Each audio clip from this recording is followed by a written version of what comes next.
नमस्कार दोस्तों, मैं रवि। आप देख रहे हैं मनी लाइव। मनी लाइव में आपका स्वागत है। हमारे चैनल पर नए हैं तो सब्सक्राइब कीजिएगा, नोटिफिकेशन ऑन कर लीजिएगा ताकि हमारी खबरें सबसे पहले आप तक पहुंचे। दोस्तों, महागठबंधन में मन मिल चुका है, आपस में लोगों का सामंजस्य बैठ चुका है। तेजस्वी यादव को मुख्यमंत्री का चेहरा घोषित कर दिया गया है। बिहार विधानसभा चुनाव में नेता प्रतिपक्ष तेजस्वी यादव महागठबंधन की ओर से मुख्यमंत्री के चेहरा हो गए। वहीं उप मुख्यमंत्री के लिए वीआईपी के प्रमुख मुकेश सहनी का नाम भी ऐलान कर दिया गया है।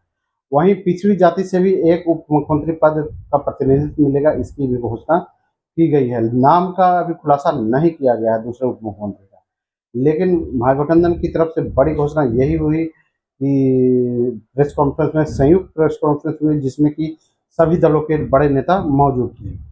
महागठबंधन की ओर से टिकट बंटवारे को लेकर लगातार गतिरोध बना हुआ था। उसके कारण हालात यह हो गया कि 243 सीटों पर में 252 उम्मीदवार खड़े हो गए। हालांकि 255 हो गए थे, बाद में 3 उम्मीदवारों ने नाम वापस किया।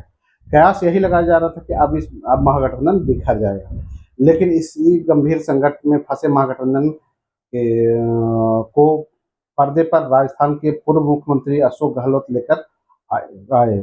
वह पिछले 2 दिनों से पटना में है और सभी गोटियां सेट कर दिए। वाम दलों के नेता सभी अशोक गहलोत मिले और सभी पार्टियों से मिले और सभी गोटियां सेट कर दिए महागठबंधन की।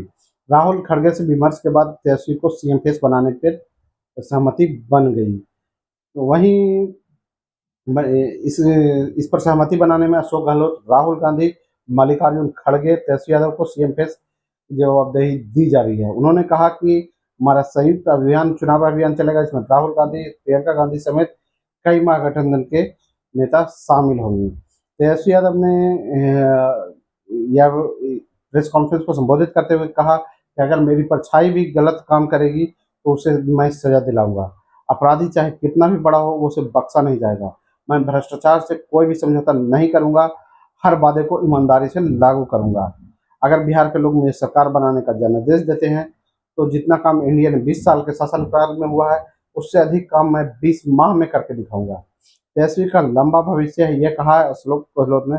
उनका लंबा करियर है। मेरा अनुभव है कि जिसका लंबा फ्यूचर होता है, जनता उसी पर विश्वास भी करती है। तो बड़ी चीज़ें इस कॉन्फ्रेंस से हासिल हुई है। सीट साझेदारी में जो बाधा चल रही थी, उसके प्रति एक संयमित और विरोधाभासी जो बयान चल रहा था, उसमें संयम आया है। आपसी विश्वास बढ़ा है। सीएम का फेस जो पेच बना हुआ था, उसको सुलझा लिया गया है। डिप्टी सीएम पर भी जो चुप्पी थी, उसे सुलझा लिया गया है।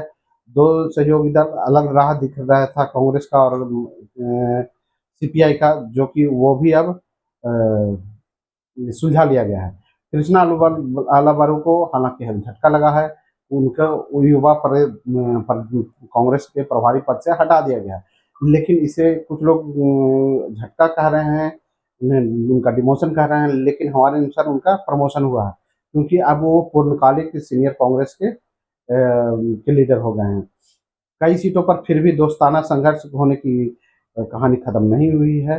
मतलब कि कुछ सीटों पर फिर भी दोस्ताना संघर्ष होगा, जिसमें वैशाली में राजद कांग्रेस के बीच, कहलगांव में राजद कांग्रेस के बीच, सुल्तानगंज में राजद कांग्रेस के बीच, सिकंदरा में राजद कांग्रेस के बीच, नरकटियागंज में राजद कांग्रेस और करगहर में कांग्रेस भाजपा भाकपा, बछवाड़ा में कांग्रेस और भाकपा, बिहारशरीफ में कांग्रेस और भाकपा, राजा पकड़ में कांग्रेस और भाकपा, चैनपुर में राजद और वीआईपी और बेलदौर में कांग्रेस और आईआईपी। तो कुछ सीटों पर जीत अभी भी बरकरार है। 9 सीटों पर बरकरार है। 243 सदस्यीय विधानसभा में 252 उम्मीदवार खड़े हो गए हैं। दोस्तों, आप देख रहे हैं मनी लाइव। मैं हूं रवि। मिलते हैं अगले वीडियो में।